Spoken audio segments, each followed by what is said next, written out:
is a compilation on the state of sanitation in India and Mumbai in particular. I would like to welcome today's panelists, Rahul Mehrotra, Smita, Dalvi, Dr. Binti Singh, joining us online today, Rohan, Shivkumar, and our moderator, Kaiwan, Mehta. We hope to see you tomorrow as well when we discuss the book Kineticity and other essays by Rahul Mehrotra. And there is one other event coming up on the 30th. We have a special walkthrough the exhibition in our gallery with Rahul and artist Adu Gloria. Due to COVID restrictions, all the events are being live streamed on our social media channels. And I'm very happy to inform you that we have scheduled walkthroughs on all the days of the events and also have produced podcasts and videos to ensure that people can engage with the content of the exhibition beyond the exhibition itself. The podcast series Making of a Practice is available on Apple and Spotify. And now I wish all of you an insightful and interesting evening. Thank you.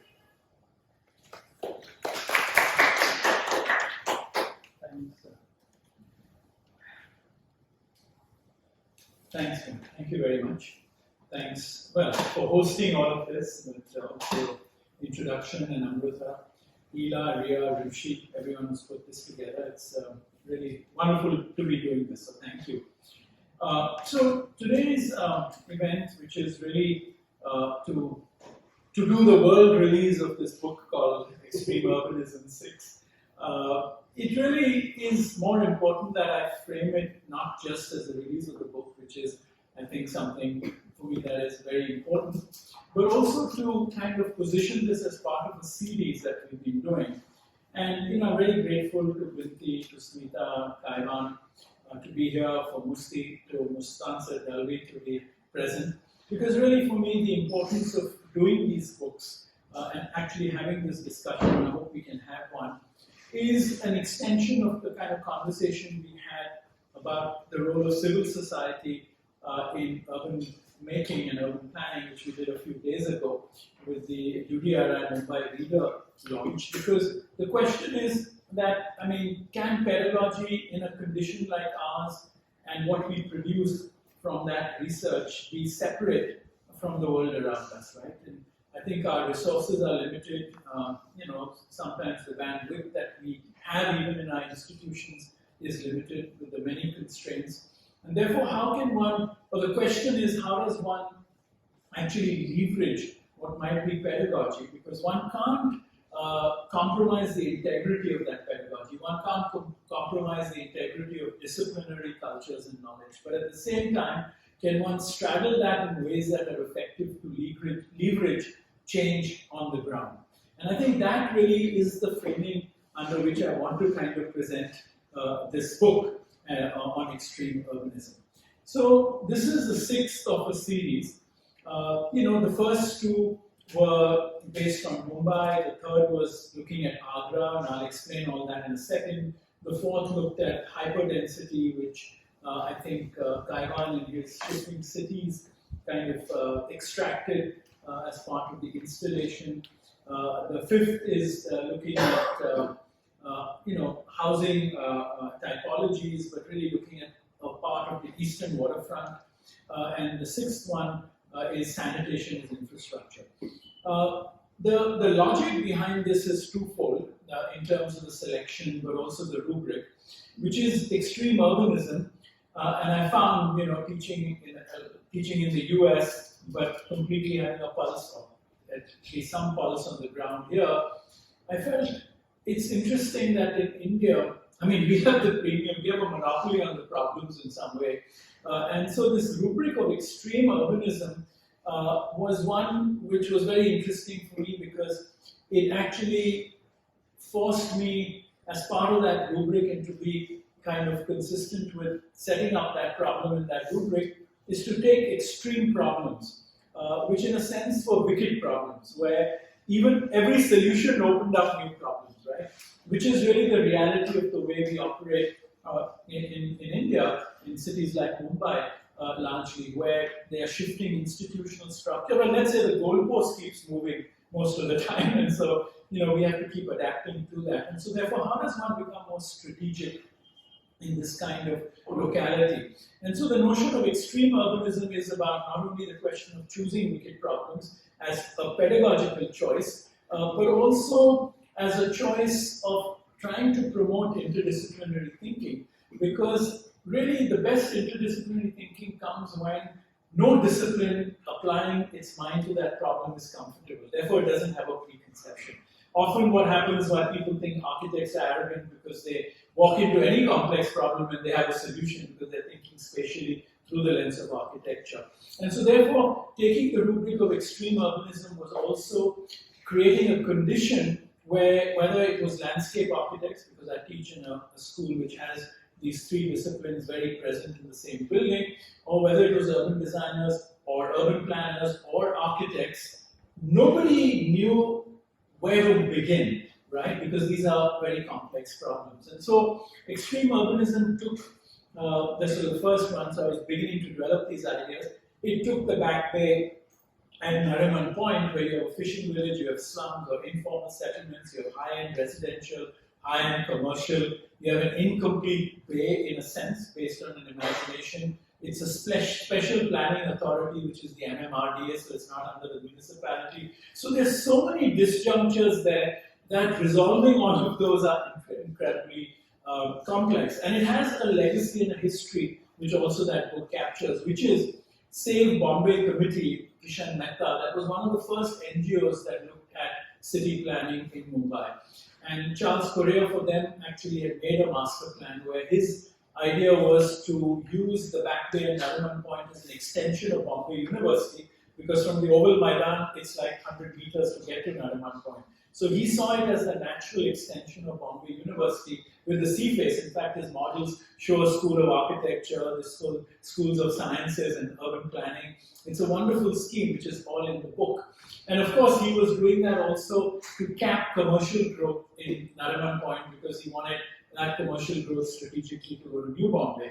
But the story of why that didn't happen is partly in the book, and politics behind it, and how land had been sold before it was reclaimed to developers, etc. And so that book took this site, and how does one actually resolve it? And in that studio, there were students from real estate, from law, from business, from urban planning, architecture, and landscape architecture. And it was very interesting how one saw this. I began to see how this kind of setting the problem is fundamental if one wants to promote interdisciplinary thinking. Otherwise, you bias it towards a discipline. And that was very early learning in that. And I got ambitious, and extreme urbanism too was looking at the metro region, where I got students to find a problem. So some looked at the Borivali National Park, some looked at the quarries in New Bombay, some looked at things around railway stations. I said, pick a problem that could be transformative, but in the metro area, which was, I think, maybe a mistake. But anyway, wonderful things came out of it. 3 was in Agra, where we didn't go to the Taj Mahal. They visited it only for 2 hours, and for 10 days they had to worry about Agra. Because the problem there, the wicked problem or the extreme problem, was that the future of the Taj depends on the future of Agra. And Agra is one of the poorest cities, believe it or not, in India, and it has the Taj Mahal. And the economy of Agra is around the Taj Mahal, leather, the foundries, everything was shut down because of pollution, because of the Taj Mahal. And so people don't have jobs there because they're trying to save the Taj Mahal, which means everyone else around the Taj Mahal is dying to save the Taj Mahal. And so we looked at how one could do things for Agra. And I don't want to get into the details, but it really was about reviving the river. We discovered also through scholars like Eva Koch that Agra was the most incredible waterfront city in the world, and at the time, through the 1500s and 1600s. There were something like 30 monuments along the largely mausoleums, which were pleasure gardens, from Ram Bagh, which was Babur's garden. Amazing. And so the river then becoming a spine could completely transform tourism, it could transform horticulture, it could transform the economy of the place. And so that became the exercise. 4 and 5 really looked at Mumbai, Dongri, hyperdensity, hybridity, what does housing mean in these conditions. And this last one, sanitation as infrastructure, and I will show you 5 or 10 slides just to show you what's in it. was something that was premised on what was being discussed in India 3 years ago, which is the Swachh Bharat mission and sanitation becoming very central. And it was because of the Prime Minister who kind of pushed this. And so we thought, it's worth exploring what this really means. What does it mean for architects and urban planners? And so this was a 3-part project with base research, with a studio, and then with an exhibition at the Chicago Biennale. At the Biennale only because we were inviting, we are hoping and yet hope to bring it here someday if someone wants to sponsor it. It's and I'll show you images of a very simple exhibition, but it was very effective. And so the idea was just to really ask the question, what is the role of design if one has to look at sanitation? And if one has to look at sanitation not as just community toilets, which is what it's come down to.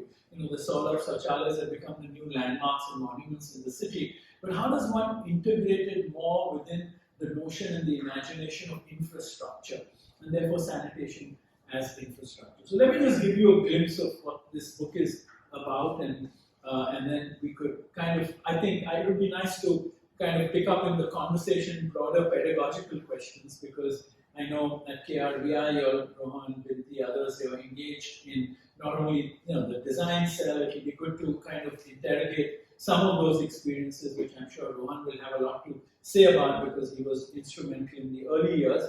But also with Smita's work with Tectonic and finding forums in a way to bring this research together and what that means, and of course with Kaiwan and Domus and multiple roles, I think that would be an interesting structure to kind of pursue as a conversation. So in this book, first of all, I want to start by saying there are two really, which I didn't mention earlier, which I just like to highlight.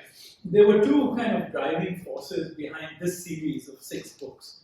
One was this idea, because of my relationship with the UDRI, with MMB, with other institutions, that, having done the first conferences at the MMB, I found that the catalogs we did, Conserving an Image Center, Public Places, those have become of such great archival value, and actually brought to my notice by the next generation, almost saying how much it influenced them. And I felt what MMB had done by capturing those in a catalog was just a wonderful way, when you invest time, money, resources to do a studio or to bring students to do research, it must leave a trace, and it must leave a trace that's productive, that someone can build on the trace. And so that was very much a motivating idea, that I said if I did studios here, one should capture them so they become instruments for advocacy for students, for people who might want to do things with it here. And the other was to actually engage students in the production of the book. So in every studio, each of these have been co-authored, so to speak, or co-edited with at least 2 to 4 students. Ones who are either the brightest ones and were the most motivated, or the ones who had capabilities, or ones who were interested in teaching and writing. And we select 3 or 4, and they kind of pursue it even after they graduate, because like this one, everyone listed there graduated 2 years ago, because this book took 3 or 4 years to put together, but they yet stayed engaged. And in this case, it's Sarah Faid and Soledad Patino and Neha Joseph. One is in Australia now, one is in Argentina, and the other is in Delhi. And so, of course, thanks to them all, because they're really the ones who sort of put this all together. And it's divided into a series of parts. The first is a mapping exercise, and it's all about mapping, which is, it maps sanitation globally, it maps sanitation in India, it maps sanitation in great detail ward-wise in Mumbai, it maps and overlays sanitation with economy, with income, with poverty, just to kind of ascertain and reinforce the patterns for us to see, but also to see sanitation as an ecology. It's not, it's not singular. It's premised on kinds of many things, and also looking at the Swachh Bharat mission, trying to explain that through mapping. We have a double spread which maps actually sanitation policy since independence in terms of what responses to disease, etc. So it also becomes a useful catalog for people. And the second part is designing sanitation, which is propositional, which is the work of the students, where we came and we took a site, which was the Mahim Koliwada. The UDRI had already been interested in documenting the Koliwada, so we picked the site and mapped it, and the students did 11 or 12 propositions for how sanitation could be imagined in a settlement like that, because that's a very particular kind of settlement, and I'll come to it in a second. And this is just a sample where we began to create an ecology of sanitation through the notion of hygiene, waste, water, and health, and how these are all kind of interconnected, and what it sort of means, how gender plays out, what are the inequities because of gender, what are the inequities because of education, because of nutrition. And it's not a simple chart, but it's a good mapping in that it helps you find the interconnectedness between things. So if an architect is intervening or an urban designer is intervening, you could use it as a map to know what else you should be aware of in terms of the implications it might cause. And then also, looking at women as being very central to this sort of process, and kind of trying to communicate this in a very easy way, although it's based on hard data. But it tells you that if you took the average countrywide, it's 3.7 miles that women walk really to get even water, for example, at an average kind of thing. And then there's a mapping that looks at sanitation globally. There are about 10 or 12 maps like this, which look at different domains from disease, water stress, etc. And then the same thing for India, where this is an overlay of many domains, but there are about 6 or 7 domains that have been separately mapped, based on census data and other sort of hard data. And then it takes this sort of timeline, 47 to 14 to, from Gandhi to Modi, in terms of the sort of symbolism of, sanitation. And this is that double spread which maps it from independence, all the policy. And you see, in the early years, it was responses to some outbreaks and epidemics, but now it's sort of a multiplicity of issues that are being sort of addressed. But it also tells you which party was in power. So you see how politically some of this is sort of charged. And then you see in the later years, there's so many policies and agencies that it's almost a clutter. And then similarly, a mapping of the Swachh Bharat mission, which just breaks down all the actors, and you realize how this is very complex. For state of housing, we've done that with housing agencies, and you realize the ecology is such a web that paralyzes you sometimes, which is what in a sense might be happening even with the Swachh Bharat, between the urban, the rural, and all of that. And then in Mumbai, this is a detailed mapping of sanitation in Mumbai ward-wise. And then these are the 11 propositions for Mahim Koliwada. I'm just showing you the first and the last, just to show you how different they are. There are a whole series of nuances in between them. But, so the first one, it takes transitional solutions towards integrating these multifunctional infrastructure. So each one of them had to write this kind of mission and then play that out. And so this is Soleil, who's one of the editors, where she began to, look at the Koliwadas more broadly to see what the problems were. And this was interesting because, the Koliwadas, although they are imagined and presented as slums, they're actually indigenous settlements. And because they're indigenous settlements, they are not integrated with the infrastructure. They don't show up on the land use maps, which means now the SRA schemes are targeting them because they're waterfront locations, but they don't qualify under that because they're indigenous settlements. And so how do you bring infrastructure there which is autonomous and not connected to the grid of the city was the real question. And so her proposition, these are analysis of the site and all of that, were propositions along the street that are outside the settlement, within, to try to look at the water's edge, look at community toilets as sort of multifunctional social spaces. So it was about a kind of acupuncture, a softness and a soft-handedness of how these different interventions would be made. So toilets were disaggregated. It wasn't a big public toilet, but it was for 6 families, where they would be located, and pretty much in detail. In fact, she went on to win a Wholesome Award for this project because it was in quite a lot of detail. And this last one is the biggest sort of wild imagination, where this student actually took on the project of the whole bay. And he said that you can't just talk about a settlement, you look at the whole bay. And he said in Bombay, they're thinking big infrastructure, we should be thinking big infrastructure. They come here, they spend time, they meet a lot of people, they meet MMRDA, BMC, they get a sense of what the multiple aspirations are.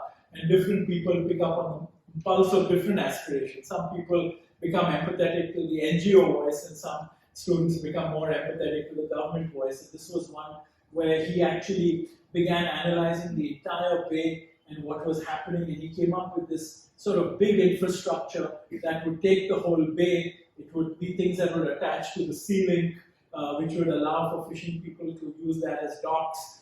So he said we could explode the whole fishing economy by thinking and plugging onto the existing infrastructure. So it's a different scale of imagination, and there at the edge is what is the ceiling. And he sort of thought of this as a large infrastructure project. That's a ceiling component with which he made models of how these things would intervene and connect and things. So it was another scale. In a way, these 12 propositions actually represent the different voices that we have within the city in its current formulation. So that makes it very interesting. He talked about regenerating mangroves, regenerating aquaculture. That's the ceiling again. So he said now that has come as a piece of infrastructure, what do we connect to it which floats, that doesn't disturb the ecology per se, but can be kind of productive? And then this is just the last bit to tell you what the Chicago Biennale looked like. What we really did was with photographs, we reconstructed community toilets to scale. Rajesh Vora was a photographer, and we printed this on cloth and we suspended it. This is something RNA did. And it of course had many forms of display. So with that, I just wanted to give you a glimpse of the book, and and we should maybe reflect and talk about what this might be. Thank you.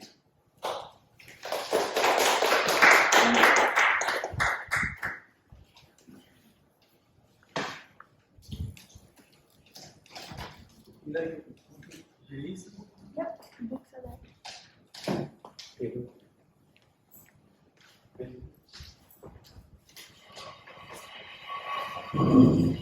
Rohan, you capture some of that? Can you could I can hear you. you could hear us through the presentation? No, it was on mute. Yeah, I didn't know there was a presentation. Oh, It was on mute. you didn't know there was a presentation. Oh, I'm so sorry. It's fine. Okay. Oh, God. So, Rohan, just to bring you in so that the presentation was on the 6 extreme urbanism books, and basically what I said was that what drove them was the idea of one is capturing the investment of time and intellectual capital in a way that could be useful for the city. And I said that it comes from my engagement with various institutions. We've done things with KRBI, UDRI, the Eastern Waterfront. And then I said how design cells at the schools have that kind of ambition. And what this might mean, we had a discussion a few days ago on the role of civil society in urban planning when we launched the Mumbai Reader.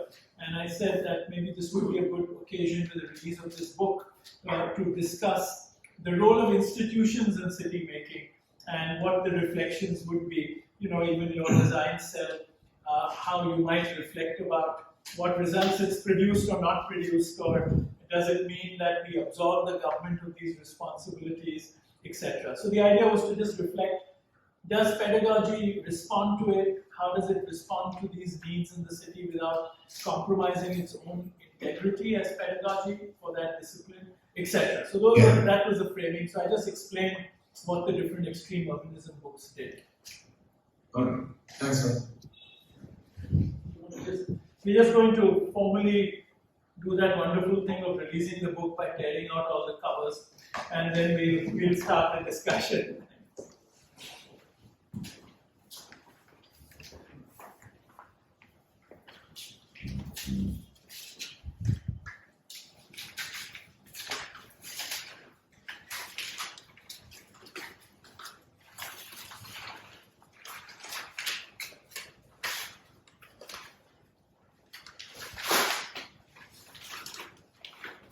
And we'll send a copy for you with Binti, Thanks a lot. who will not see you for at least 2 weeks. Yeah, she better know.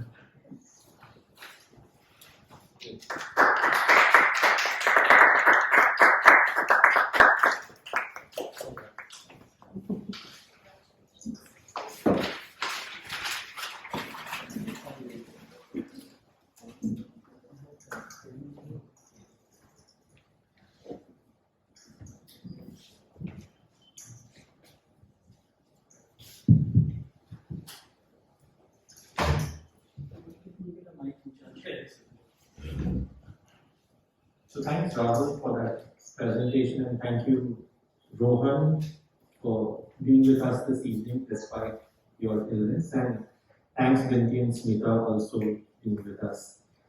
With this new sort of scare and everybody in panic, we are also going to keep our masks on as we speak on the dais here. Rahul, thanks for that wonderful presentation, and in a way, I will start asking. I will start by sort of asking you to elaborate a little bit more on the roles and protocols that we follow between practice, research, and academics. Because I think all of us here, and that's where it would be interesting to then sort of have discussions with Rohan, Smita, Binti, in their different lives as being architects who are working in institutions, at the same time writing books or editing magazines or making films, as in the case with Rohan also, as to how these multiple roles we juggle. Because I think one is something that you also mentioned about the whole idea of how do you not compromise certain positions of disciplines or certain kinds of practices, but also the protocols. And I think this balance is an important question, and if we have that question out, we can move to the others. Thanks very much. No, I mean, I think we just happened to be including Rohan on the panel, who all have the luxury of also being in the academy. And I use the word luxury very carefully, because what it allows you to do is to explore issues and questions and ideas which are not. They don't come from the preconception of applying them somewhere.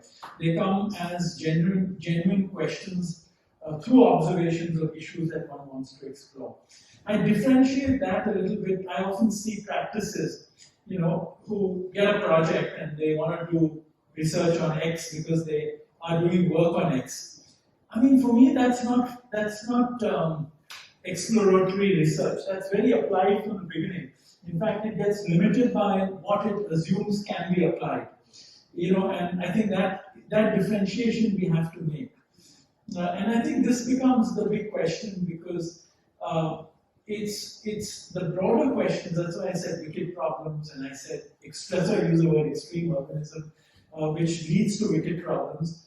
You're not really quite sure where you're going to land, because then it becomes the medium, or whatever you're using, film or writing or studios, become a medium of exploration, which leads to other possibilities. And I think this difference we have to really make. And I see more and more research that's limited by a kind of preconception of what is going to be applied.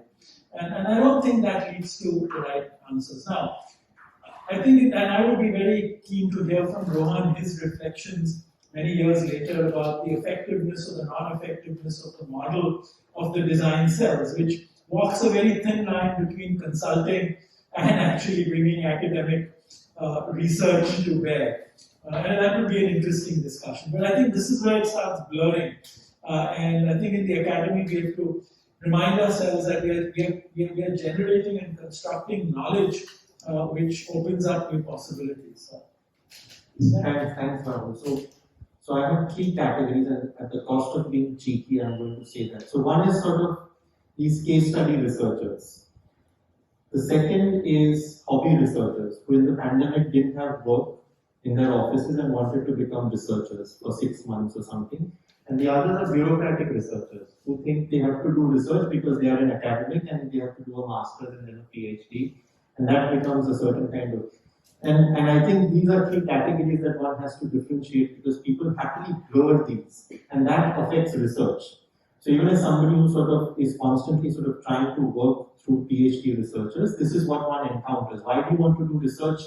There's a bureaucratic reason, or there is some kind of a life moment reason. So I think these are very important to separate. As much as I said they may sound cheeky, because I think that takes away from research as practice. I think that takes away from thinking of research either within the academic space or within the space of, say, where there is RMA and Architecture Foundation, or where there is something like KRBIA and UDRI, or RMA and UDRI, or AF and UDRI. So all these different kinds of collaborations have different purposes to come together, and these are not either bureaucratic or fantasy moments. So I think this is necessary to sort of bring out right at the beginning of this research. And with that, Rohan, I would really love to sort of begin with you. One is sort of if you could reflect a little bit on the design cell journey at KRBIA, but also while you're speaking, also tell us about you with collaborating with somebody like Mukul and using the film as a way of research and expression. So, because also there is an artistic medium that comes into the play rather than sort of research as the classical writing medium, for example. So I'm asking you two separate questions, but together here. Thanks, Rohan. Thanks, Kaiwan. Thanks, Rahul. I think that this actually is one of the kinds of difficult lines that we have to always, in that sense, straddle as an academic in India, where the academic space is always seen as something that needs to plug into the market as is. And it's in many ways the design cell was a space to kind of reclaim the academy as a space that needs to kind of find a way to practice that's not necessarily completely dictated by the vagaries of the market or power in some ways. And it has never been a completely kind of easy sort of mediation, quite honestly. We've had many instances where, and as you had said earlier, we've always worked with the kinds of collaboration as the medium through which we practice in the world, practice in the city. And some of those collaborations have been fruitful collaborations, like with Spark when we worked on the Dharavi project.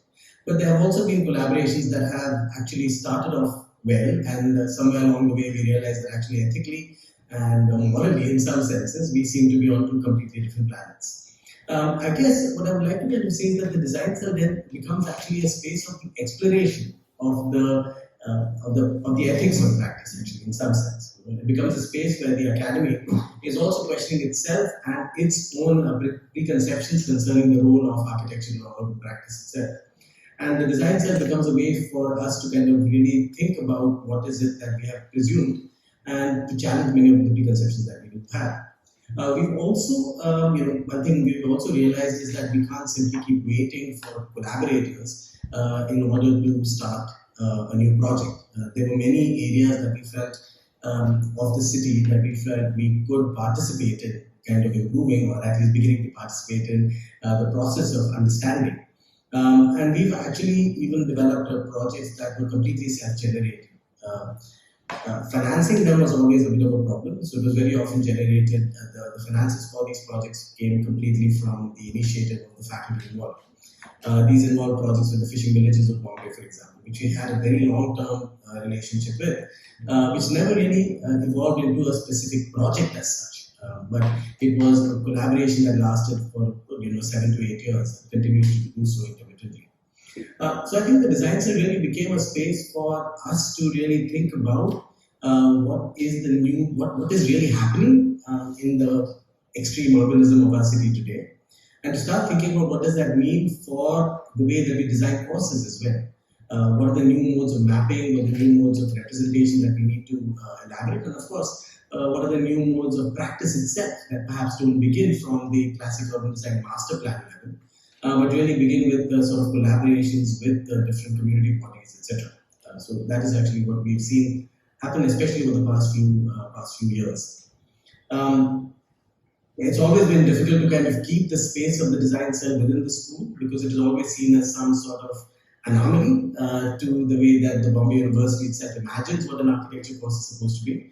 But I must say this to, I guess, the credit of the school itself that it has managed to kind of keep it alive even today. And we continue to do projects now in the school. There are many conflicts between the ethics of a project even within the school. There may be people within the school that can very often have issues with the direction that a project is going in. And I think that is actually a good thing because it does lead to a kind of tumult in the school and a conversation through which we begin to articulate our positions a little more clearly. This is a very long answer to your question. But I'm not even gotten to the second part of the question, which is really looking at the film practice. I think what happens, it started with the Cinema City project that was done in the design center, when we realized actually that the space of cinema was an extraordinary space to think about exploring the world of ideas. And I see myself as a practicing academic. So my practice is academic practice. And as a practicing academic, I see my kind of domain as that of ideas and communicating them and exploring them.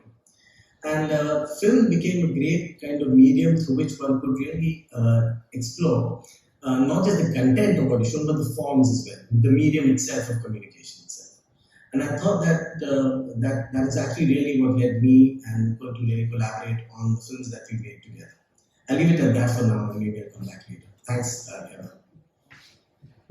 No, I just want to, Rohan figured out, you also said how modes of representation. And I think that is very important because that becomes a very interesting space where between research and pedagogy, there are many overlaps. Because when you see new material, when you see new layers of data, which actually on their own are meaningless, but how do you begin to intersect that data? How do you begin to layer it? And ours is a visual kind of a discipline which needs the visual to communicate. And I think in these books too, I think I was just reminded when Rohan said that one of the most interesting aspects for me has been how students take data and represent it. Because different problems need different forms of representation. And often we don't explore that enough. Right? At some point, it has to also jump medium. That's when it goes into film, which becomes, say, for example, more effective for some things, right? And so I think the notion of representation is a very important one to discuss when we look at research. It's a bridge to actually practice. No, so thanks, but I'll just put a comment here and leave it so I can move to Smita because I simultaneously want to ask Smita a question.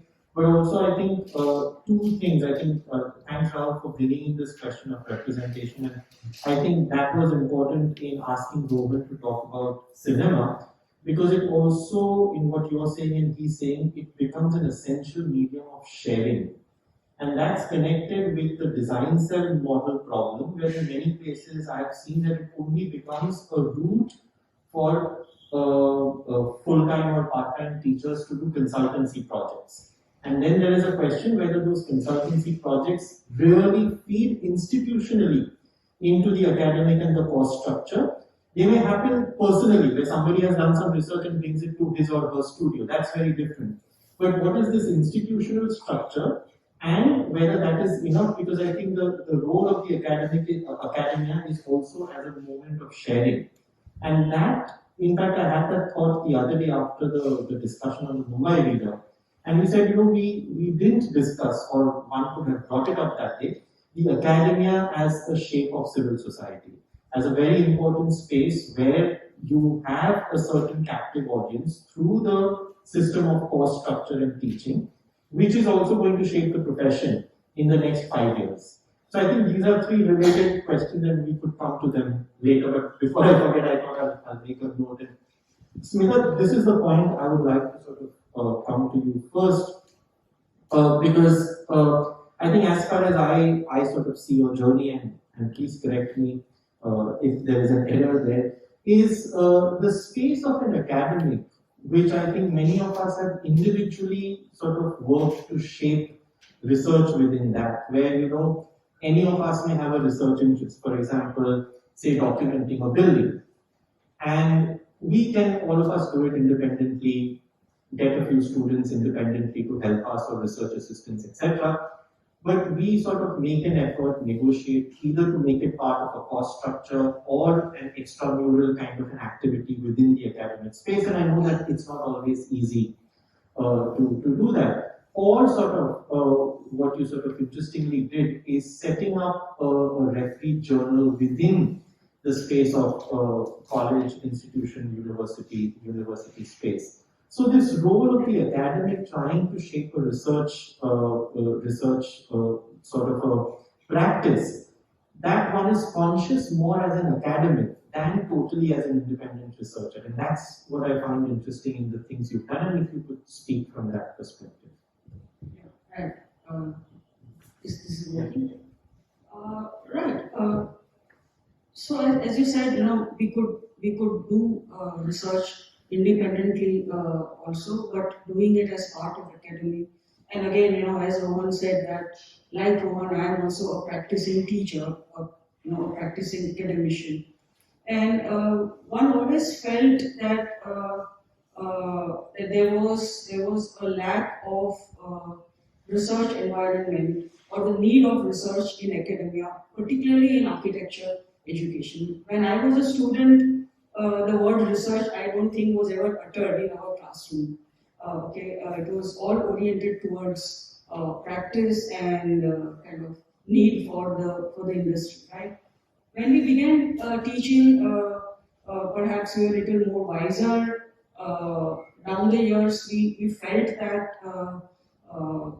that a lot of time is spent in teaching, because mainly we are teaching institutes. All the 400, 500 colleges in India, colleges of architecture, are all teaching institutes. Probably a very handful of them think of themselves as teaching and research institutes as well, right? But at the same time, you have plethora of master's program all over the country, suddenly. I remember when I was a student of architecture after graduation, there were just 3 or 4 institutes where one could do master's degree, and now almost every of these 400 colleges also have a master's program. But do we really know what is the difference between a bachelor's and a master's program? So that was one thing.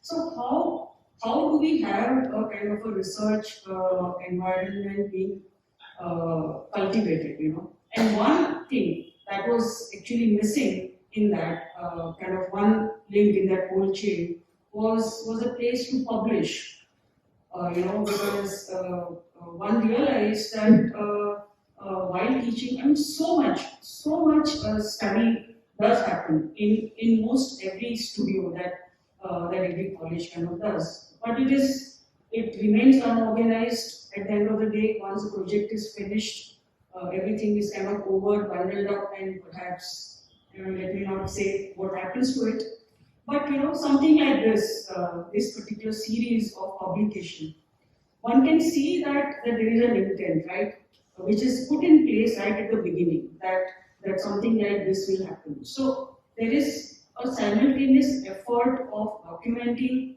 the whole process, kind of starting from the framing of the problem to its kind of conclusion, and it comes out like this. Now imagine the immense value that this series of books have. And we should realize that how much of things like this we also could have produced here, in our country, but it didn't get produced because that extra effort, it is not just extra effort, it's a lot of effort to kind of do it.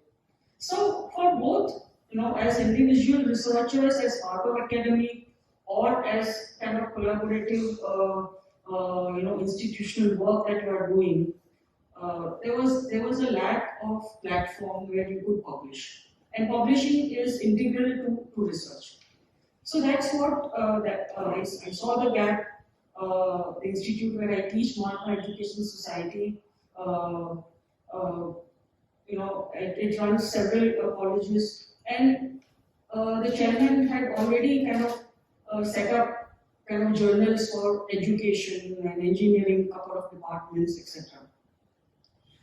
So I just took my chance and I said, why not we start something for architecture as well. So there was a full support, okay, and we started. So Tecton kind of emerged out of that. Of course, I mean, one didn't know whether how it will go on. I remember Kamu here telling me, Smita, but who will write? So I said, yeah, let's see. If no one writes, I will ask Kaiwan and Binti to write. So, yeah. It's the question I got asking, what did you publish? There are no projects. Correct. And so we wanted to start a properly peer-reviewed academic journal, but we also realized that if it is like that, because one had seen, the form and shape of such journals in other disciplines as well, and some architecture journals that came from abroad, and they were extremely boring even to pick up. Okay. So publishing means who will write, but also who will read, right?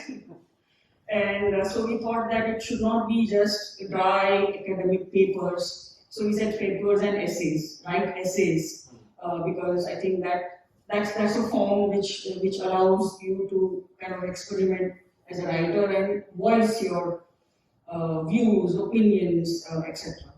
The other thing that I thought of, and I'm so glad about it, is these two sections that I have in the journal. One is called practice, and the other is called dialogue or the interview. Now, interview as a form is of course not new. In Domus India also you carry that. All right. But that we wanted to explore more to create a discourse. Okay, so that was one thing. And practice as a section where generally I envisage that practitioners of all sorts who are engaged with built environment could write about their modes of practice, about their methodologies, or their concerns about the profession with which they are engaged. And that is where I began to talk with people, convince them to write. Alright, so research papers is something that people have to send. They undergo a double blind review process. Then there is review and revision and editing and all that process that goes before the paper is accepted and published. But the form of essay writing and the practice essay is where I think this is really something which is important, which make people to pick up the journal. We made it also design-wise attractive for people to pick it up. Many of you would remember me always carrying a copy and handing out the copies because we printed. So the chairman, who is a publisher, said, "Okay, let's print number of copies, send them every day." So we sent the copies to all colleges of architecture, whether they subscribed or not. And I would tell people, please write for this. It will reach every college of architecture. That kind of induced some people to write. And some people wanted to write, but they didn't have a place to kind of send this kind of essays. Like Alba Sheikh, for example, she was very happy to write, and she wrote a beautiful practice essay on the fraught relationship between architects and engineers, with giving examples from her own experience and otherwise. Kamu wrote a response essay to that for again the same practice session. Meghal wrote a beautiful essay about teaching in design studio.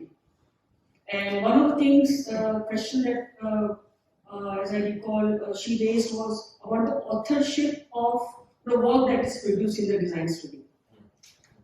Whether how much of that is the teacher and how much of that is the students, etc. Very nice. Just now, in the latest issue, Rohit Shindre has written about what he calls architecture as an opportunity. So what he means is that he did a project in Pondicherry, and how that project and the process of doing that project raised several questions about conservation, about sustainability, and so on and so forth, and how a project raises questions. So I think these are the important things that also come up. So two things again to summarize is that Tecton as a journal is an academic journal. It's not a magazine, but it has things for everyone. It gives you a platform to publish your academic research after, of course, due process of peer review. But it also gives you a platform to write essays in long form and about to think about your practice and write about it. Thanks, Peter. Two things that come up here, and we'll see if we can take it up in the discussion further.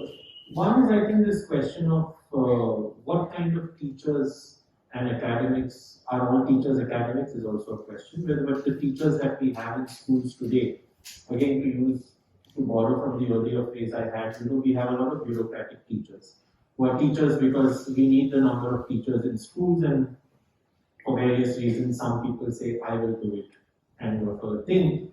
And there is no systematic development of an interest in the question of teaching, the question of practice, the question of the discipline, etc., etc. So I think what you talk about Tecton or where all the sort of 6 topics come from, in that sense, there is an aliveness to the situation around all of us, and you respond to that situation, and you use all the means that you have.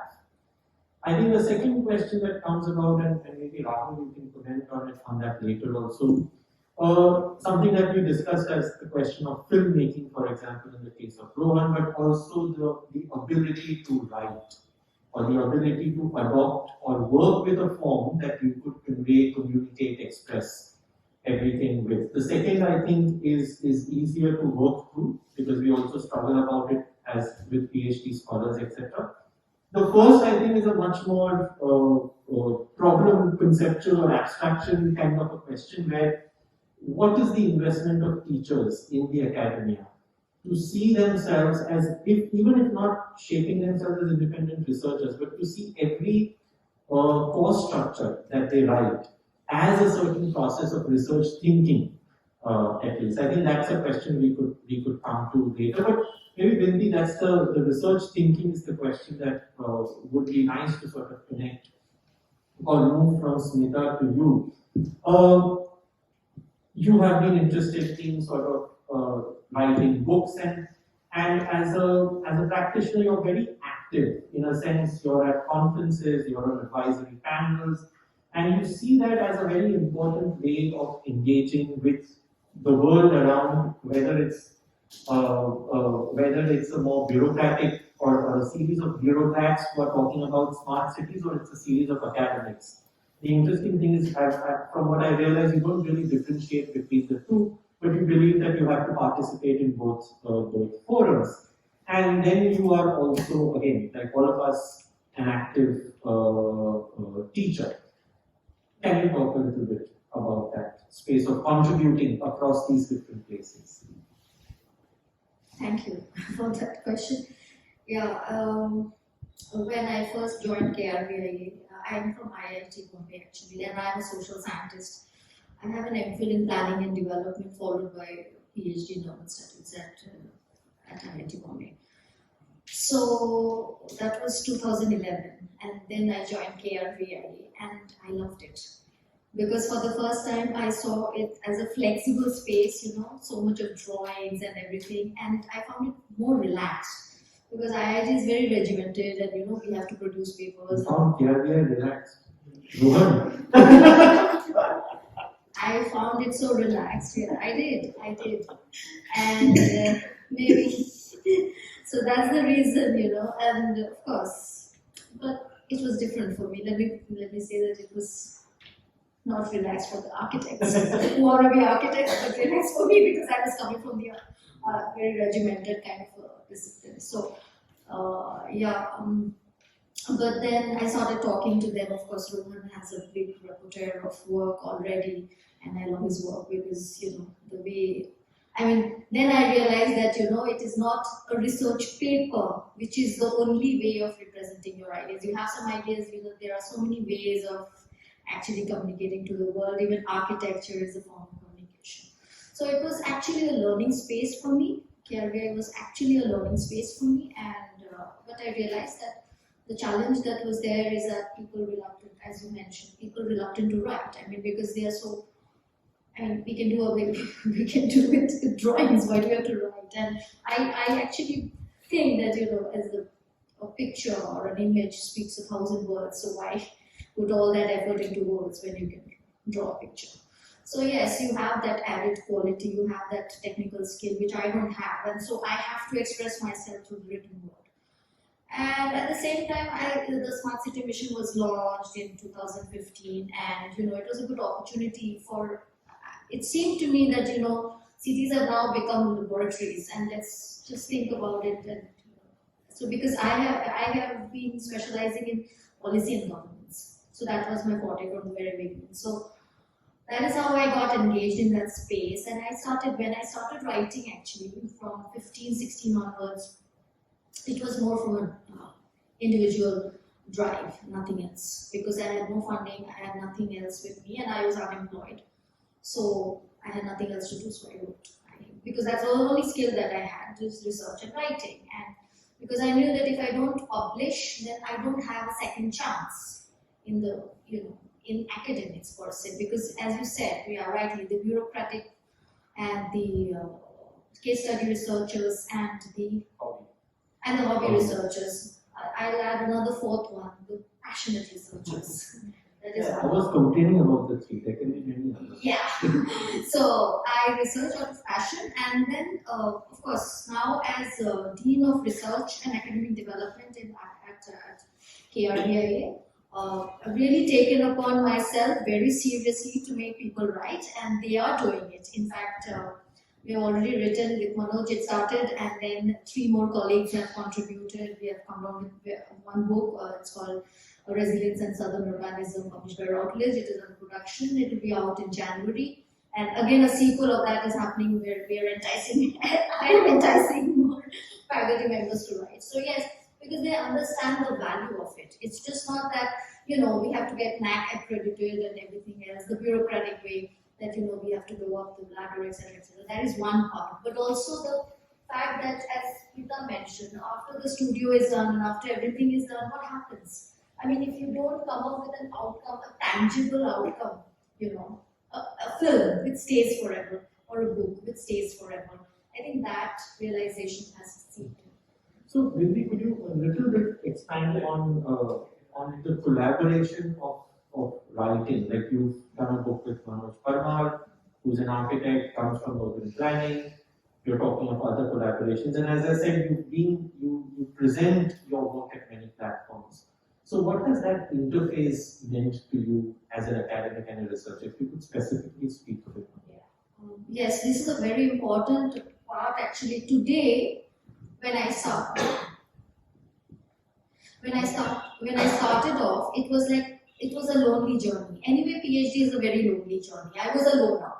And in IIT, the campus life that we have, it's very atomistic, We are working in our own cubicles, and we hardly have chance because we are so into the research. So we don't have any social life as such. It becomes very boring. So I carried it on. I carried that virus for a long time. So I was a lone researcher for a long time. But then I realized that when the Smart City Mission was launched and these government expos were happening, and I was very proactive. Let me put it that way. I have made a good use of social media, Twitter, LinkedIn, even Facebook and Instagram, and I made my profile, and because I knew that there was so much of work. I mean, my supervisor at IIT, Professor Parthasarthi, he wrote such fabulous books, but they're not disseminated, they're not promoted enough. So he was telling me. So I took to the social media platforms, and why not? I mean, if we have it with us, and then that is how I got connected. My 4th book was retweeted by Saskia Sasen, and it was such a moment of honor for me. So that's how we get connected with the world, and I don't see any wrong that people say I don't want to be on Instagram, I don't want to be, but I don't see it that way. Why not? I mean, Why not? Why not make best use of it? And that's how I made my. In fact, now we have another thing. The Ministry of Housing and Urban Affairs, they are doing this research project in collaboration with academic institutions all over the country to celebrate 75 years of India's independence. So they want to see how this program has functioned, the Smart City Mission. So KRVI is part of the West Zone along with a couple of other colleges. So that's how, it's a student-driven thing, but I have to mentor them and things like that. And the government is really out there that they want to collaborate with us because they're also short of ideas. Many a times when I go for expos and things like that, Durga Shankar Mishra is just there and he's talking and things like that. But then they want the ideas from us. So really the time is, we have to take that first step to reach out to them. Yeah, just 3 or 4 things came to mind listening to Rohan and the others. But I want to just first say on a lighter note, I was relieved to hear you say passion researcher because first I heard fashion researcher, then it would be the 4th category. I think passion is much better. But the 3 thoughts that came to mind. One was the notion of archive. You were bringing that up, and Rohan, I'd like to get you also to reflect on that. And the second was that I think you mentioned in passing there's so many master's courses. It's really the PhD program where one brings this culture of research. And I would like Kaiwan to kind of respond or at least reflect on what he has experienced because at SET where he's been involved in the PhD program. And even at the GSD, for example, it's only 5 PhD students a year, which is very, very small. So even there in a school like that, which is a professional school, to transform the culture of research in that way, where you really reflect on even pedagogy as practice to create theory is very, very hard and it's a great struggle. So the PhD programs in schools are a very critical bridge in a sense to bring that structure of culture. And there are not, unfortunately, many schools that sort of see it that way. For example, in urban design, I remember a senior professor telling me that till you have PhD students in urban design, you're not going to have urban design theory. It's not going to become a discipline. It will stay a practice, which is absolutely the way it is. And so I think for research and that culture, the PhD programs are very critical. To go back to the notion of the archive, again, Rohan and Binti, and especially Rohan and Smita, the amount of studios that are done looking at sites in Mumbai, if these are systematically between the 10 or 12 or 15 schools archived, it would be an asset for the city in terms of, just doing these books. I realized, my God, the fact that one had to scurry around to find this. In Boston, the JSD does at least 5 out of the 15 or 20 studios in Boston, there's no archive on Boston. And this is, I think, an endemic problem that we are looking at the archive in a completely different way. We're looking at the archive not as a living archive, but an archive of things past and collecting things past. But I think to create an archive that is self-building and becomes a repository of schools could be a wonderful collaborative project between a handful of schools, if not all. And I think that could lead to, better things. I never forget, the World Bank is not a place I look at very much for inspiration, but the one thing I remember meeting someone from the World Bank when we were just starting things again in the second incarnation of UDRI, working with KRVI on the eastern waterfront and things. I met somebody from the World Bank and they said, their approach, they were suggesting to me, he said the approach should be to create a shelf of ideas because the window of opportunity opens and closes very fast. But if you don't have a shelf of ideas, you can't get it through that window because if you only start working on something when that window of opportunity opens or there's a leader, by the time you get your act together, that window will close. And I think institutions might want to consider that as an approach where the archive and the generation of knowledge is done with a much longer durée in mind, I was just listening to you all, those are the 2 thoughts that came to mind. The second point, Rahul, is very important, and actually it reminds me for the early days of KRVI, especially with Sen Kapadia, I remember Charles Korea being around, after Chauhan setting up Rizvi, then people like Anirudh Kaur, Trilotan Chaya coming into KRVI, and sort of making the city the laboratory was a very active thing. In fact, I remember one of my early lectures in Bombay using a lot of KRVI project images to talk about what is the city we are talking about today. But that has also turned into a certain kind of a lazy moment, and Nandita sitting here. In fact, when I was at the Goa College of Architecture, I had to ask them to stop looking at Goa, because then it becomes lazy. So you have looked at Domri, so somebody will say that, no, but you've not looked at the third street away from Domri, so I looked at the third street away from Domri. So it also turns into a certain kind of a lazy approach to the city. It has also turned into a certain kind of a template approach to the city. So that also connects with, I think, generally in the country, to sort of talk about PhD research. First year, one had to, after a little while, make a conscious effort that we started holding a young researchers symposium. And one had to say, any paper that wants to measure carbon dioxide is out. And any paper that wants to cry about how a city is sort of losing its heritage is out. Because these have become just easy templates of research. So I think in that categories of research, I think, and it connects with what you're saying, that that rather than being alive to what is happening, and how do you, even if it is a conservation or a heritage problem, how do you see it rather than sort of selecting from the existing templates? So I think in that sense, KRVI has been one space, and not because three of us, and me not presently, but in some way connected, I think somewhere or the other it has kept the city question alive.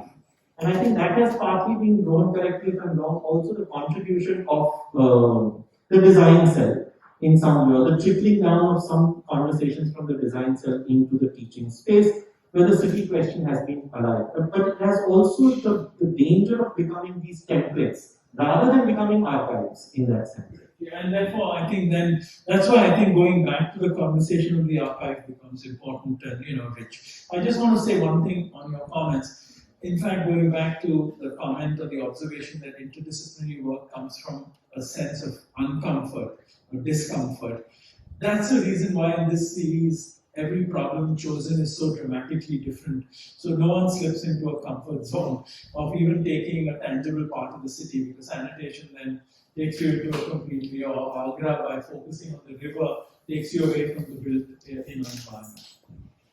Rohan, would you like to comment on the archiving question? Would you like to comment on the archiving question also from the perspective I think reflections at KRVI? I may be a little kind of, because I think the voice was coming in and out, but I think I got a gist of what the question was. I think one of the incredible resources that we have within the school is the faculty and the students that are there. And that, if that is kind of structured well, I think it can really be involved in the creation of an incredible archive about not just this city, but really looking at kinds of things. There's so much historic architecture, there's so much contemporary life that happens in many parts of the country that just have never been documented. A recent example that we had in the school was when we documented the spaces around the Parikrama in Braj, which is around Mathura. And we realized that there was no architectural documentation of this entire Parikrama, which was, we started in the 15th century. And we realized actually that the students could really be involved in the creation of some sort of knowledge around this. And I feel like that has always been one of the advantages of teaching in the school, is the ability to constantly create knowledge with students about parts that we don't really know about. But there's always a sort of tension that is always there. There always is sort of an imagined tension between the utilitarian nature of architectural education within the Bombay University format and the exploratory kind of space of research. And that has, we continue to have that as a debate perpetually within the school, where the space for research is not necessarily accounted for within the kind of time that you then spend within the school. The time that you spend within the school is meant to be student-centric, and the way that it's imagined as student-centric is that it involves, let's say, 20 hours of teaching in the week and some more hours of academic work. And I think that that is a sort of fundamental kind of difference in the way that Indian academia, especially architecture academia, is structured. somehow we don't seem to imagine architecture as a space where research is even seen as a central sort of edge of space. So we've been trying in different ways to kind of find spaces, literally, smuggle in spaces of research within the studio format or within the I guess to call it the formal structure of the school.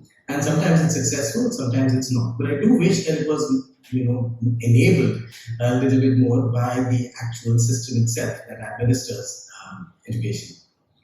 Thanks, Rohan. Smita, would you also comment on this, both the questions, I think the question of the archive, which I think also expands beyond Bombay. You also did this public exhibition with modern architecture in India, or a part of your students or a group of faculty and students at the college did that. But also the question of, I think, what Rohan raised as the structure of the academic space and how that allows for some kind of movement, flexibility, etc. I feel that the structure of the academics has always allowed us freedom. It's only I mean Rohan would kind of attest to that that he and his colleagues at KRVI have kind of used ample opportunities that the flexibility of the curriculum. But he's saying that's a struggle. It And- doesn't and come also- easily. So I think if the freedom is not taken, then it is a fault of people who do not take the freedom. I mean, look at the design studio. No university, I hope, tells that this is going to be the brief, right? So that's your biggest freedom, right?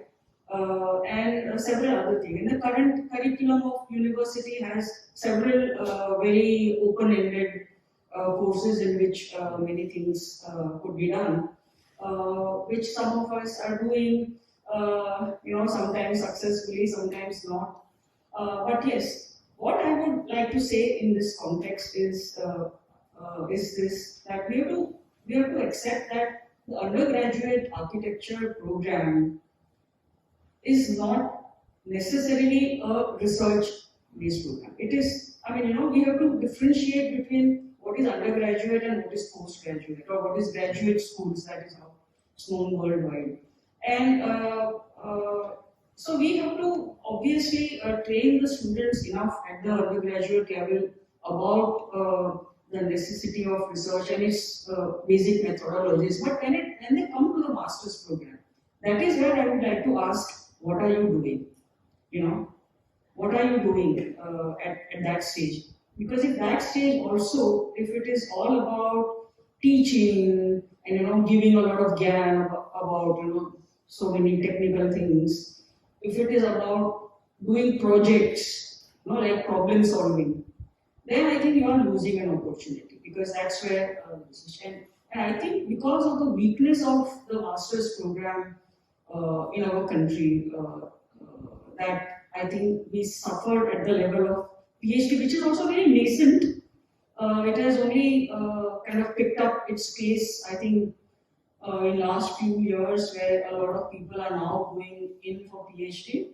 But some of the problems that we are facing, as you said, except I would kind of say that because at master's level, we have failed to inculcate the research kind of culture and etiquettes and everything. The archives question, if you would talk a little bit about that.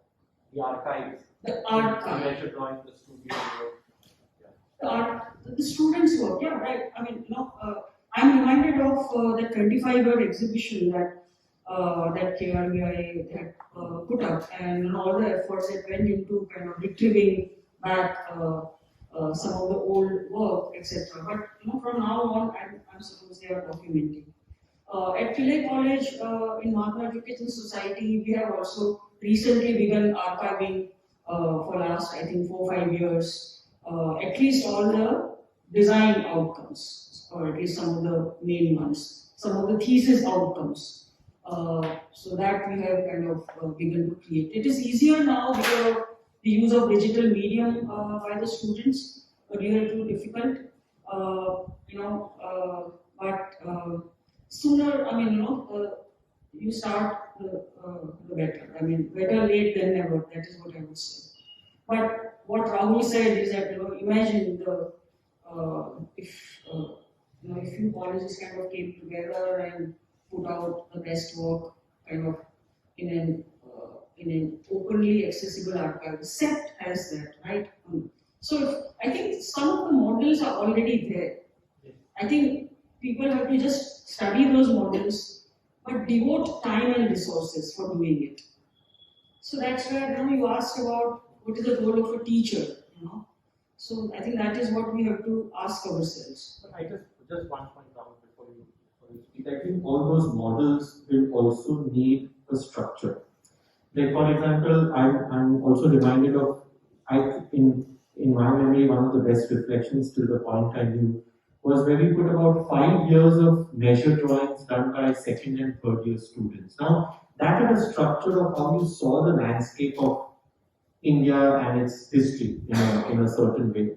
But at the same time, you've had many open-ended models which have not gone anywhere. So I think archiving or say extreme urbanism, the core title is very indicative of what will come and what will not come, even if it is as broad as it's possible. So I just wanted to bring in that comment on the archive. Well, that leads to the issue of the research question. If you don't have a research question, you don't really have to research. And framing that for the archives is equally important. So I just wanted to, listening to you all, I just wanted to, this is more a provocation, because I think we're running out of time, I don't know. I wonder, I'm kind of seeing a struggle, right? Rohan, you're talking about how does one find the space. I mean, I say that in the GSD too, they have that struggle. It's also a professional school, and I think with accreditation and other things, I think 90% of our pedagogy becomes procedural knowledge, right? That you're giving the students, right? So therefore, where is the space? And then the whole question becomes, should there be the space? Or are we, a bunch of us being just ambitious that we want to deliver procedural knowledge, but we also want to be able to create minds that can float around, right? Should these be two different activities? Procedural knowledge is very important because just the basic standards of building are so low. So if you have to raise the general quality, we should just have professional schools with procedural knowledge. Maybe every city has 1 or 2 experimental schools where either students are rich enough or there's subsidy where they don't have to worry about practicing. And so the AA in London was one such school, which became a hotbed for experimentation without the onus of having to practice. Some of them went on to practice, right? So maybe that is a provocation for us to think. Maybe I think being self-critical, a few of us are just ambitious that we want to have fantastic, high-quality procedural knowledge, and we want students to be able to explore. I wonder if it can be combined. I hope it can be, because that would make the best architects. But I think that will be a challenge worth thinking about. Yeah, I think that is really what the challenge is. To imagine them as not two separate things, but to imagine ways in which one can combine those ways of critical thinking and research along with what you call, I guess, procedural knowledge. But Rohan, that means actually, this means institutional change, right? At the level of Council of Architecture, accreditation, that if one has to see a new pedagogical structure which will allow for this, I think that becomes a real challenge. Maybe that's too idealistic. No, that besides, I think one space, at least in the Indian situation, that is unexplored, even I would say, just to push at the level of, say, places like KRVI or CEPT or SPA or something like that, where the master's programs have not been thought of totally as fresh spaces of teaching and learning and pedagogic inquiries, I think. And which is why I think all of us are much more invested how much ever we teach the masters or the PhD. I think the joy of investing in experimentation and research in undergrad has always sort of given back much more to us. So I think this area of thinking of the masters is also something that needs to be done much more structurally. And maybe I think both of them can. Yes, but KRVA master's program is doing great. I know, but I'm still pushing that.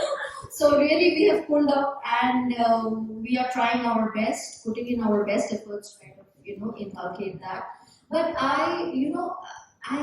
that provocative question of yours, I mean, do you want to pursue instrumental knowledge or do you want to pursue the other kind of knowledge? So it is definitely an individual, question. I mean, everybody doesn't want to be a good researcher. I mean, one can be a critical thinker even in the space of, the tectonics or instrumental knowledge or the skill set. One can have critical thinking even in that space. One necessarily need not we need not compartmentalize the two. I mean, just thinking philosophically. So my response to that's why I used the example of London, because RIBA had set its whole system up for that procedural knowledge, right? RIBA Part 1, 2, to make good competent practitioners, right? Not necessarily thinking practitioners, but good competent practitioners. So that's why in that condition you had something like the Architectural Association, which said, you had Peter Cook, you had Archie Graham, you had people thinking out of the box, right? So I'm not saying that is the model, but my provocation was, are we being too ambitious to think we can mix those in equal measure? If we think we can and we want to be ambitious, then we have to be strategic about how to do that. It's a project we have to be conscious about. You can't do it ad libbing. I think that's part of the problem. The second thing I want to say, Kaiwan, to your comment, I totally agree with you. And I'm saying this among friends, but this is my reading. There's a structural problem. The master's programs, there's a business model there that the schools haven't cracked. Because, I say, for example, in SEP, to me, it's a finishing school attitude. Where people, you have 5 or 10 really top schools, people haven't gotten there for an undergraduate, go to these places for a master's. So you often don't get the most passionate students in the masters. Therefore, I think it becomes a question of then how one can actually structure the masters uniquely to our condition, which leverage, and it could become a great platform to begin to introduce a design and research culture, because there you don't have the onus of the accreditation in the way you do in the undergraduate. Yeah, but there is one glimmer of hope that I see in this present context, like there are a lot of opportunities even for research and writing and so many with digital platforms and digital magazines. Oxford University urban graduates or the ones who are pursuing the advanced degrees in urbanism, they have come up with this. So verticals, and they have a South Asia kind of focus. So, there are a lot of opportunities for sitting here I also. think the difference is what are the structural issues and what are the sort of possibilities. Yeah. So general possibilities available. I think one has to always separate the two out. Because somewhere I think when we are all of us in some kind of lead departmental positions, the structural thinking is absolutely, a lot of opportunities are available, but how are they structured into the structures that we work from, that we practice from? So I may do something, he may do something, he may do something, she may do something. But does that affect the structure of a PhD program that all of us are either trying to get through or work through or put together? So I think that is so for example, when we reach that critical mass, how it happened, if you see the history of KRVI, how KRVI is able to reach it, because it's these individuals together and then they form that critical mass, and now it has formed a structure and we are making it more official, more institutionalized. Because these individual researchers, people like Rohan, etc., everybody have been able to make their mark, and now they've come together, that has crystallized, it has reached a critical mass, and now we're trying to institutionalize it. And now we have a further push from the NAC accreditation, etc. So that's an official push. That anyway will lead us into the territory of procedure. So we have to do it if we want to survive as a student. So that can sometimes end up in, what is that journal number called? Every person who wants to be a researcher comes and says, I've published in the journal number, that is some ISS. Impact factor. Impact factor. It's called impact factor. No, I know that's no, that's a problem. No, we understand that. So, but impact factor can easily be found out which journal has more impact. I mean, you cannot bluff. I'm talking about the uselessness of that impact factor. No, I mean, one cannot bluff. It's not easy. Kaiwan, all those bureaucratic factors of certain requirements and all. I think it is bound to be there. And why people do master's degree and why people go for PhDs, etc. Yes, let's not kind of let's not be looking down too much upon it, because yes, it is needed.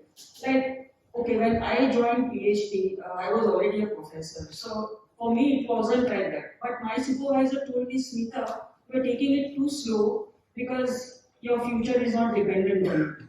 No, so that also could be a problem. So let it be based on a certain requirement based kind of a thing. But then, everything is like that, right? I mean, why do we even join architecture to become architects? I mean, right? So okay, but yeah, one can then kind of have a lot of options. I would say that master's program in architecture to a certain extent, and PhD programs particularly, they should be interdisciplinary.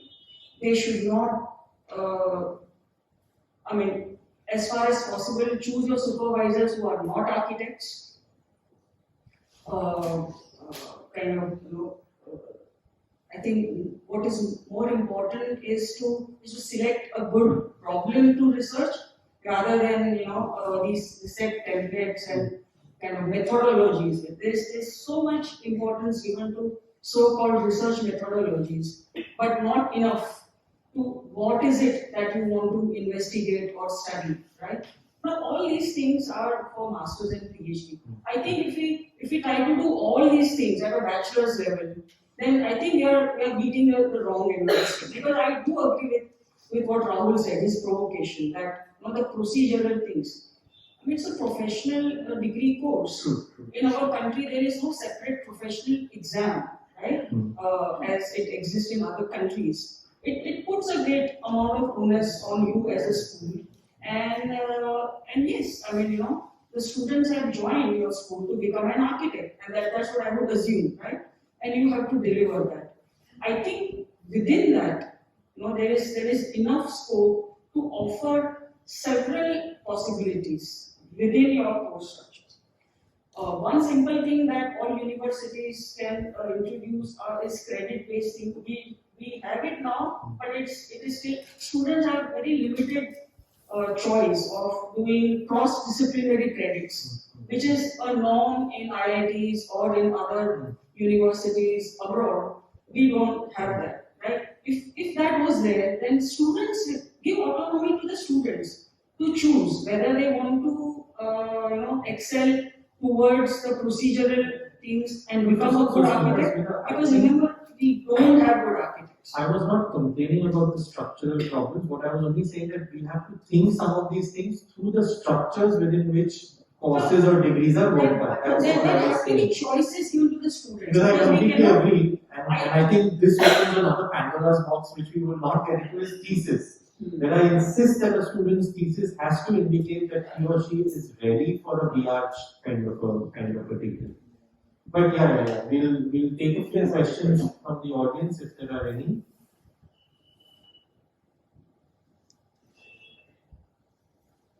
Mustan has a question. Is there a mic? No, I don't. Okay. No, it's all right. Go ahead. I think the one of the great structural questions is the definition. Thank you. Is the definition of what an architect is. Okay, and I think we really need to go beyond the one which has been there with us, I suppose, since the 1940s. Okay, and that is that the architect is necessarily a practicing architect. A kind of proprietorial firm kind of architect, because we still seem to be embedded in that same definition.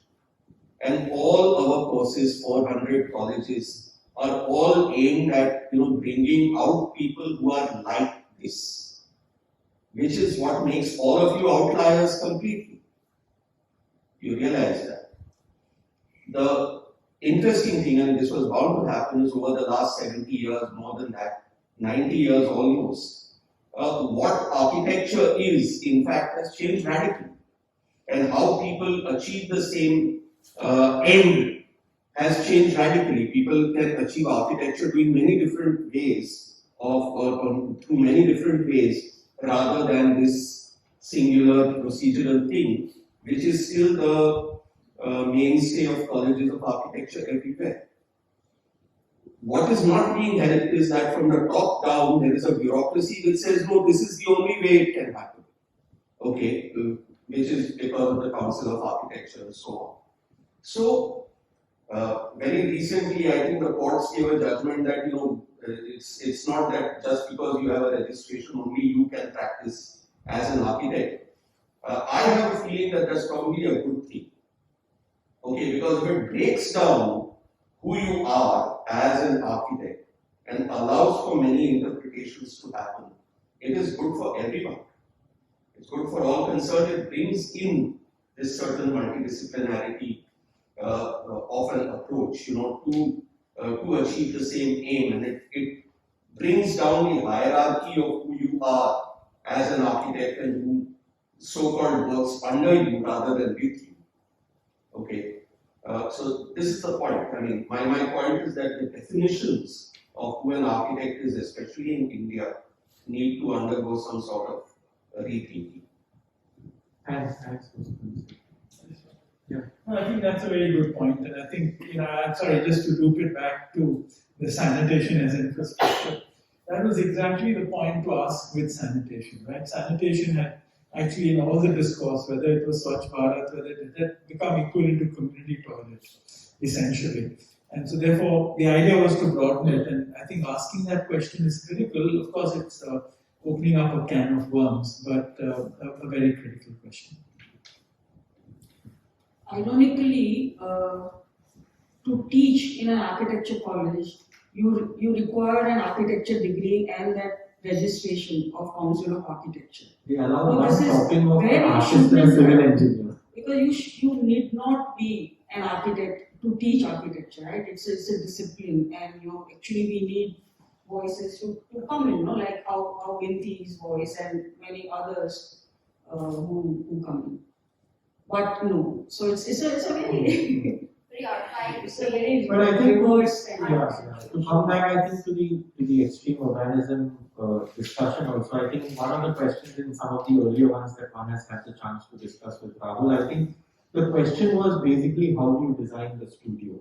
In terms of, would two students do a studio project together as a couple or as a collaborative of 3 or 4 people? Because otherwise, in Mustan's what you're saying, the question of authorship, Smita, what you also raised earlier, suddenly becomes this primary question rather than the question of how do you negotiate or navigate. And I think what the extreme urbanism has done is sort of prepare a system of navigation. That how do you navigate a situation that is in front of you, and then the solution is sort of there or is possibly there in many ways. And Rahul, maybe we could close with some comments on this of designing the studio. No, thanks. I think it actually resonates with many of these questions, and so the kind of pedagogy or the methodology, to use that word which we've used in other contexts, was really the essential part, which is at what points do you co-produce, at what points do you collaborate, and then those collaborations are imagined as being broader than the 1 or 2 students in the studio. So even coming to Mumbai, for them to do field work is a very carefully orchestrated itinerary in terms of who they meet on their own, who they meet with me, who they meet within the officialdom, who they meet within the academy and NGO sector. The idea is to actually get those different voices. The toughest part of this studio is going back after the field work and helping the students process what they've seen. That, for me, was the biggest challenge and has continued to be the biggest challenge. But in the process, it also becomes the biggest learning for me. Because what I also get then is a feedback of 12 different perceptions of the problem. And to perceive them and to accept them as being simultaneously valid as readings, Mustan said to your point, which is what those collaborations should ideally be. And so I think that is an interesting question if one defines a problem and a rubric. How does one structure that methodology to be able to bring these multiple perceptions of the problem and then actually process it in a form that you could move towards a solution, because it could also lead in acute confusion. And so I think that really, and that's why each one of these sections start with outlining what that methodology was, which is what I think you picked up on. So thanks very much. Thanks, Rahul. Yeah. I just, on extreme urbanism, I I mean, it requires a lot of thinking. Now that I've written books and, we are trying to collate things like a huge research project or a consortium of 3 projects and trying to, get it into a new knowledge product. To be able to thematize, conceptualize, and then, and especially when you do it in the studios, and to actually communicate it to your students and make, this whole process of going to the field, talking, and then collecting data, and then analyzing it, the final outcome. It's huge. Too much of efforts go into it, and it requires great teachers like you. So many congratulations. Thanks. So the mantra really for me has been, how do you go beyond the critical to the proposition, right? That becomes the bridge between I would also like to know from you, Rahul, is that what kind of support infrastructure that you have at the university to make this possible, because things like editing and layouts and nothing. This is all created. I mean, the funding for all of these is local. These are all funded through people in Mumbai and in India.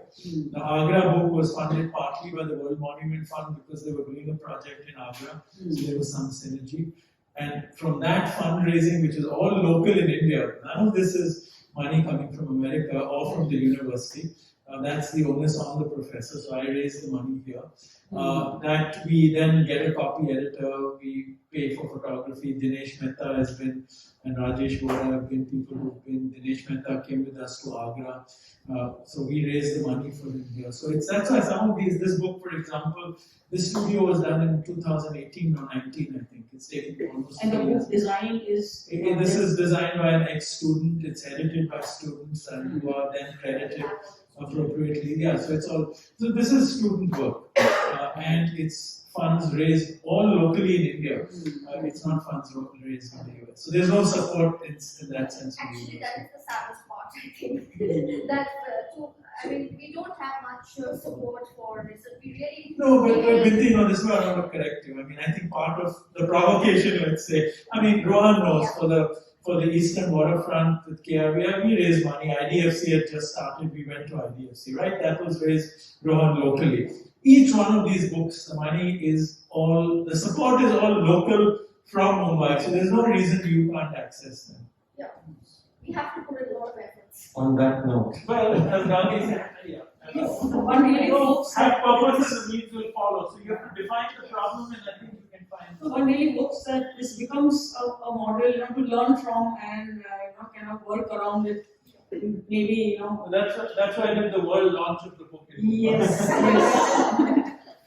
Thanks, Rahul, and thank you all three, Binti, Smita, and Rohan for being together with us. Thank you, Rohan. Thank you for joining us. Thank you. Here in this space and online with us. Thank you for joining us. Thank you very much.